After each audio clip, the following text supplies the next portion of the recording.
नमस्कार मित्रांनो, जय महाराष्ट्र. मित्रांनो, शरद पवार आणि अजित पवार पुन्हा एकत्र आले. राज ठाकरे आणि उद्धव ठाकरे सुद्धा एक झाले. काँग्रेस आणि वंचित आघाडी सुद्धा सोबत आली. महाराष्ट्राच्या राजकारणात जे संबंध तुटले होते, जे बिघडले होते, ते सगळे पुन्हा एकत्र जुळले आहेत. शरद पवारांनी गेल्या 2-3 वर्षापासून जे डाव राखून ठेवले होते, ते आता उघड केले आहेत. अजित पवारांनी ज्या गोष्टींबाबत सस्पेन्स ठेवला होता, त्याचाही शेवटी क्लायमॅक्स समोर आलेला आहे. सगळे पत्ते उघड झाल्यानंतर राज्यातील राजकारणाची दिशा आणि परिस्थिती दोन्ही बदलणार आहेत. 2023 मध्ये अजित पवारांनी बंडखोरी केली होती. त्यावेळी छगन भुजबळ, प्रफुल्ल पटेल, वळसे पाटील, सुनील तटकरे हे सगळेच म्हणत होते की भाजपासोबत जायला हवे. या सगळ्या निर्णयांवर शेवटी शिक्कामोर्तब करत शरद पवारांनीच केलं. ते स्पष्टपणे म्हणाले की आम्ही भाजपच्या दारात जाऊन उभे होतो. दरवाजाची बेल वाजवली आणि त्याच वेळी पवार तिथून निघून गेले. त्यामुळे दरवाजासमोर फक्त आम्हीच उरलो आणि याच कारणांमुळे आम्ही फुटलो अशी प्रतिमा तयार झाली. पण या वक्तव्यावर ना सुप्रिया सुळे काही बोलल्या, ना शरद पवारांनी प्रतिक्रिया दिली. अजित पवार सांगत होते की वय 85 झालं आहे, आता घरी बसा, मला आशीर्वाद द्या. पण तरीही शरद पवार शांतच राहिले. या सगळ्या गोष्टींमधला सस्पेन्स तेव्हा बाहेर आला, जेव्हा हळूहळू एक एक कडी जुळू लागली. पहिली कडी जुळली विधानसभा निवडणुकीच्या काळात, जेव्हा लोकसभा निवडणुकीत सुप्रिया सुळे आणि योगेंद्र पवार यांच्यात थेट लढत झाली. त्यावेळी अजित पवारांनी अतिशय तीव्र शब्दांत टीका केली होती. तोपर्यंत काका पुतण्यांमध्ये सर्व काही बिनसलं आहे, हीच टाइमलाईन लोकांसमोर होती. पण विधानसभा निवडणुकीत जेव्हा अजित पवार विरुद्ध योगेंद्र पवार असा सामना सुरू झाला, तेव्हापासून मात्र एक एक कडी जोडली जाऊ लागली. त्या काळात शरद पवारांनी अजित पवारांवर कुठलीही थेट टीका केली नाही.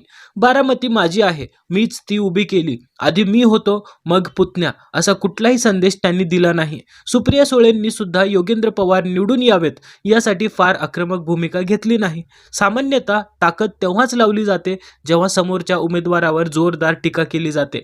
मात्र विधानसभा निवडणुकीत सुप्रिया सुळे आणि शरद पवार या दोघांनीही अजित पवारांवर टीका टाळली. त्याचवेळी सुप्रिया सुळेंना मी थेट प्रश्न विचारला होता, तुम्ही इतक्या सॉफ्ट का वागताय, थेट भूमिका का घेत नाही? अजूनही शरद पवारांनी अजित पवारांचं नाव थेट घेतलेलं नव्हतं.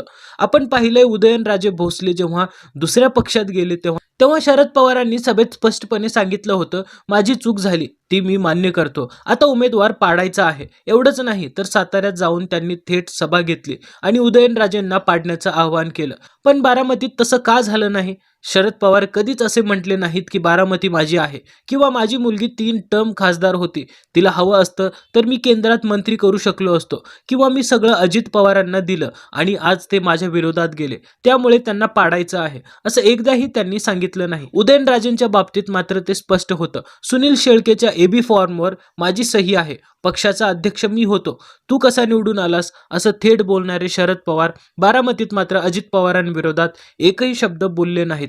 मग प्रश्न असा पडतो मित्रांनो, शरद पवारांनी कधी अजित पवारांना पाडा असं का सांगितलं नाही आणि बारामतीतील मतदारांना सुद्धा तसा संदेश का दिला नाही? अजित पवारांना आमदार, खासदार, मंत्री बनवणारा मीच होतो, आता त्यांना पाडा, असं शरद पवारांनी कधीच सांगितलं नाही. त्यावेळी सुप्रिया सुळेंनी दिलेलं उत्तरही थोडं वेगळ्या दिशेचं होतं. याच क्षणी पहिली कडी जोडली गेली. शरद पवार आणि अजित पवार हे पूर्णपणे वेगळे झालेले नाहीत, अशी शंका तेव्हाच निर्माण झाली.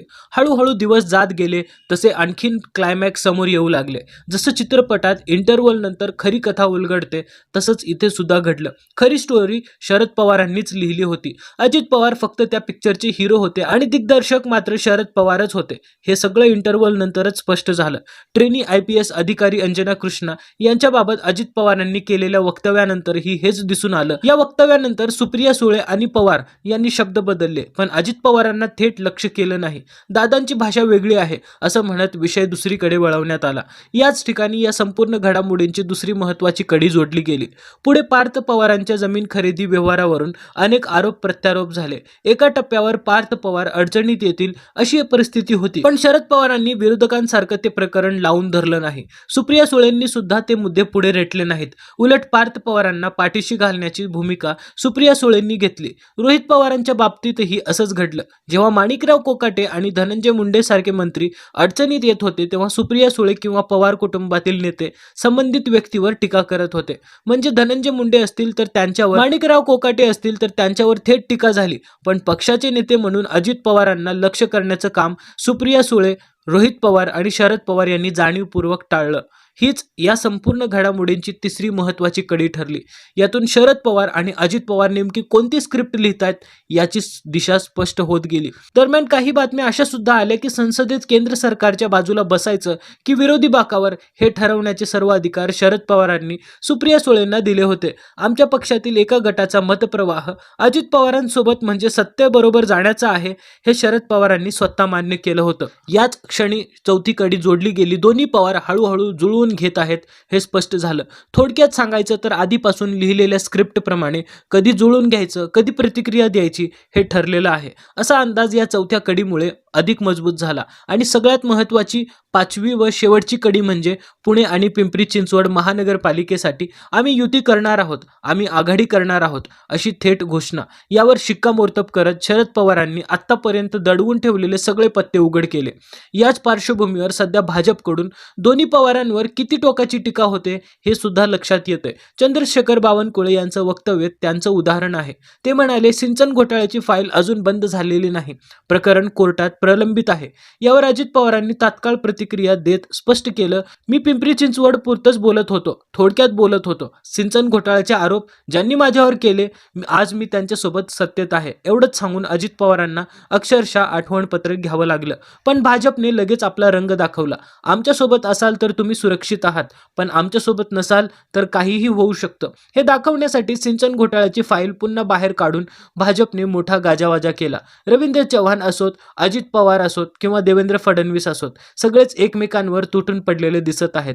याचा अर्थ स्पष्ट आहे मित्रांनो की अजित पवार आणि शरद पवार एखाद्या महानगरपालिकेसाठी एकत्र येऊ द्यात, एखाद्या ग्रामपंचायतीसाठी एकत्र येऊ द्यात किंवा कुठल्याही निवडणुकीसाठी एकत्र येऊ द्या, शेवटी हा निर्णय पक्ष नेतृत्वाने घेतलेला आहे. आणि तेच नेतृत्व आहे ज्याला आव्हान पुतण्याने दिलं, ज्याच्या नेतृत्वावर प्रश्नचिन्ह उभं केलं, ज्याचा पक्ष फोडला आणि ज्याने आपली संपूर्ण राजकीय पद पणाला लावली. अशा नेतृत्वाखाली जर एखाद्या महानगरपालिकेसाठी किंवा ग्रामपंचायतीसाठी एकत्र येण्याचा फॉर्म्युला ठरत असेल तर एक गोष्ट समजा, हे सगळं आधीपासून ठरलेलं, पूर्णपणे स्क्रिप्टेड होतं. थोडक्यात सांगायचं तर ही सगळी स्क्रिप्ट शरद पवारांनी लिहिलेली होती. अजित पवार या कथेतले हिरो होते आणि ठरलेल्या क्लायमॅक्स प्रमाणे इंटरव्हल नंतरच सगळं चित्र बदललं. तेव्हा शरद पवारांनी दडवून ठेवलेले सगळे पत्ते उघड झाले. आता पुढचा प्रश्न इतकाच उरतो मित्रांनो की शरद पवार सत्तेत जाणार का की अजित पवार सत्तेतून बाहेर पडणार? तुम्हाला काय वाटतं ते कमेंटमध्ये नक्की सांगा. व्हिडिओ आवडला असेल तर लाईक करा आणि जास्तीत जास्त लोकांपर्यंत शेअर करा. अशाच राजकीय आणि माहितीपूर्ण व्हिडिओंसाठी आपल्या हक्काचं यूट्यूब चॅनल उमेश मुंबईवाला या चॅनलला सबस्क्राईब करायला विसरू नका. भेटूया पुढच्या व्हिडिओमध्ये. तोपर्यंत जय हिंद, जय महाराष्ट्र. पाहत रहा उमेश मुंबईवाला.